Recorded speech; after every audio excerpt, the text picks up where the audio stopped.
আরো একটি নতুন বইয়ের রিভিউ নিয়ে এসেছি। এই বইটি স্পেশালি ছোট বড় সকলের জন্য। তাহলে কি বই নিয়ে এলাম সেটা জানতে হলে পুরো ভিডিওটা সঙ্গে থাকতে হবে। শীর্ষেন্দু মুখোপাধ্যায়ের লেখা নৃসিংহ রহস্য। তোমরা কে কে পড়েছো? ভীষণ মজার একটি রহস্য কাহিনী। সকালে দুধ দিতে এসে রামৃত জানালো গয়েশবাবু খুন হয়েছে। তার মুন্ডুটি ঝুলছে শিমুল গাছে আর লাশটি নদীর জলে ভাসছে। খবর ছড়িয়ে পড়তে সময় লাগলো না। এদিকে পল্টু নাকি গণেশবাবুকে ভেসে যেতে দেখেছে রাতের বেলা, তাও আবার একজন না দুজন গণেশবাবু। এও কি সম্ভব? চাঁদরেল পুলিশ অফিসার বজরাঙ্গবাবু ঘটনার কুল কিনারা পাচ্ছে না।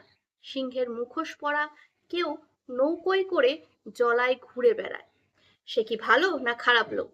এই জাতীয় জটিল রহস্যের মাঝে একে একে পল্টু সুমন্তবাবুরা নিখোঁজ হয়ে গেল। গণেশবাবুর লাশ কি শেষমেশ উদ্ধার করা গেল? বজরাঙ্গবাবু কি পারলেন খুনিকে ধরতে? পল্টু সুমন্তবাবুদের নিখোঁজ হওয়ার রহস্য কি সমাধান হবে? নৃসিংহই বা কে? কি তার উদ্দেশ্য? নাকি এত সব রহস্যের আড়ালে চলছে আরো গভীর কোনো ষড়যন্ত্র?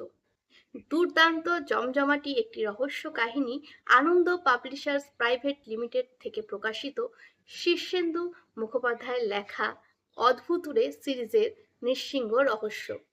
প্রচ্ছদ অলঙ্করণ সুব্রত চৌধুরী। প্রথম সংস্করণের সময়কাল ফেব্রুয়ারি 1984।